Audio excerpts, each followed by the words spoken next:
This is an educational example based on my personal approach. Results vary widely, and nothing here guarantees profit or future performance.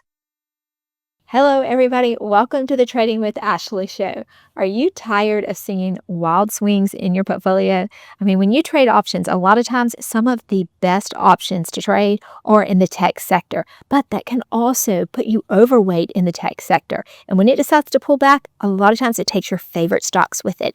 I think you're going to find that this will offer you some diversity. I've done research on 4 ETFs. This is not the SPY, this is not the Qs, but these are completely different sectors that when the market decides to pull down, these might go up, and it's going to provide you some diversity so that you can take a more balanced approach to the market. And before we get into all of that detail, I want to make a special announcement. I am opening up a few more spots in my options bootcamp. I don't offer this often throughout the year because I keep my classes small and I really put my heart and soul into all of my bootcamp classes. So for those of you that have maybe tried trading options, maybe you're interested in using options as a supplement to your income, and you're not quite sure what you're doing, you know enough to be dangerous, then I think you might be interested in what I offer in bootcamp. We start from the beginning and we go through all of the various rules that I follow so that I can keep myself safe, I can keep myself diversified. We go through performance management of your trades once you're in them, and we go through several trade hacks that I have come up with that really help amplify your gains. If that's something that sounds interesting to you, click the link below. One of my team members will explain to you what it's all about, and you can decide if it's right for you.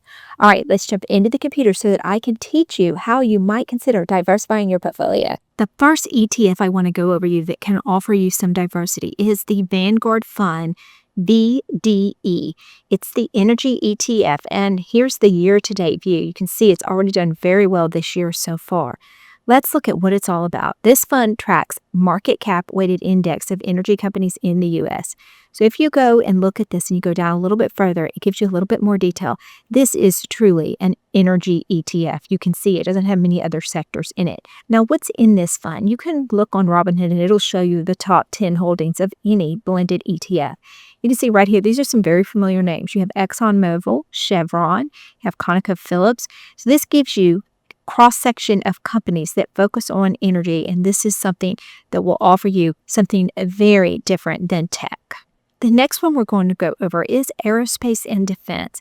This is one that there's so many different options if you're trying to play individual tickers, so this is very helpful if you just want a cross-section of various ways to get into defense and aerospace. You can see here from the description that it follows manufacturers, U.S. manufacturers, and assemblers of airplanes and defense equipment. If you look here at the top 10 holdings, you recognize a lot of these names as well. We've got GE, General Electric, RTX, you have Boeing, Lockheed Martin, Northrop Grumman, General Dynamics, and look, we even have a Rocket Lab down here. This is very popular with the retail traders. 2.88% of the fund is in Rocket Lab.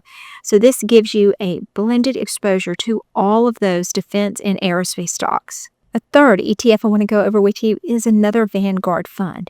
It is ticker symbol VAW. Now, this one is great because it tracks market cap weighted index companies in the U.S. materials sector. This will more than likely take off quite a bit once we get the home building going again, when we eventually get interest rates down. Let's see the sectors that it has exposure to. Your basic materials is the largest of the sectors, and then when you look at the top 10 holdings, you may not recognize some of these, but you can look these up to get a better idea of what they do. So here we have ticker symbol LIN. Let's go actually look at this and see what it's comprised of.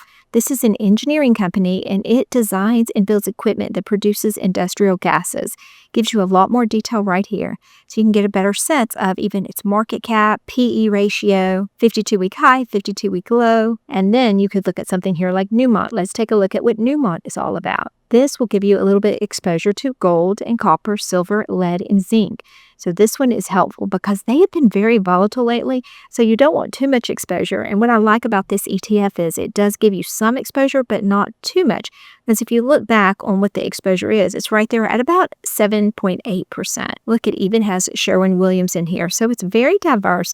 I think you will find that this offers some stability when everything else may be red. And the fourth one I want to go over with you is ticker symbol BWO. This is the emerging markets. Here we are year to date. And if you look at it over 1 year, it's even more impressive. Look, 30% over the last year. That's really impressive for emerging markets. What's in this fund? Let's take a look. Here, you have a lot of the familiar sectors that we all have exposure to, but these are not just in the United States. Let's dig a little deeper to see the actual names that are in here. Here we go. We have Taiwan Semiconductor. It's the largest holding at 10.38%. Then we have Tencent Holdings. We have Alibaba. I know some of you trade Alibaba. Then you have HDFC Bank, Reliance Industries, China Construction Bank. So you have quite a cross-section of different companies throughout various markets, and this is going to also help give you that diversity that you might be seeking. Also, I wanted to show you how you can set these up on a reoccurring investment. The first thing you do is you click your account right here in the top right corner, and then you come down here to reoccurring. Once you select reoccurring, it is going to give you the option to create a reoccurring investment. You just click that, and then you put in the ticker symbol that you may be interested in. Let's say that you are interested in VWO. There it is right there. So you select it, and now you go ahead and you populate how much you want to add and how often. So let's assume I want to add $100, and I want to do that every week. You can select which day you do it on. Go ahead and do review, and then you select done, and you're good to go. Now it will buy $100 of VWO every week on Thursday. You can do that with all of your favorite ETFs. It's a set it and forget it type of trade. Now, because this is an option selling channel, I bet your first question is, can I sell options on these ETFs that you're sharing with me? Well, I thought I would show you how this looks so that you can decide if it's worth selling options. So to give you something to compare it to, I am looking at something very liquid right now on Robinhood Legend. This is the QQQ. And you can see right here, 6/13 is where we're trading now, and the expiration date is 9 days from now. So let me show you what to look for. When you are looking at selling an option, let's assume we want to go right here to at the money 6/13. Well, first, I want to look at my open interest in volume. And you can see over here, there's quite a bit of open interest in volume. This is a very liquid chain, and that's important because it compresses your bid and ask. When there's a huge gap between these two numbers, then the market maker is winning in that scenario because you are not going to get a very good fill. You're selling an option, so you want to get as much as you can. This is a pretty good bid-ask spread. There's only a few cents difference between 706 and 711, so you'll probably get something in the middle. But if this number is much smaller, like you're going to see on some of these chains, then you either won't get a fill or you'll get filled at the lowest possible amount. Let's go look at one of these that I went over with you. Let's look at WDE. Now you can see where this might be a bit of a challenge. So if you look at the first opportunity on the same day, looking at 150, then you look at your open interest right here. You've only got 5 and volume of 73. So there's really not enough to create an active chain with a lot of bids and a lot of ask. And now you can see the result of that. 30 cents all the way up to $1.40. So if you were to go ahead and place this trade, maybe you were selling a put on this particular option, you're not going to get anywhere near 140. It'll just be an order that sits out there and doesn't get filled. So you want to have that liquidity and that activity on the chain before you get into options with something like this. Let's look at a few of the others to see if there's a viable opportunity to sell options on them. This is ITA. Now there is a little bit of activity, a little more activity on this chain. You can see here that our bid-ask spread, it's a little bit wider than I prefer, but at least you might be able to get something close to $3 to sell this 230 put. So ticker symbol ITA, there might be an opportunity to sell options on that one. Ticker symbol WAV, it's got a really big issue for options. You can see here there's no volume at all, no open interest. So there's a very wide bid-ask spread all the way from 5 cents to $5. This would not be a viable one to sell options on.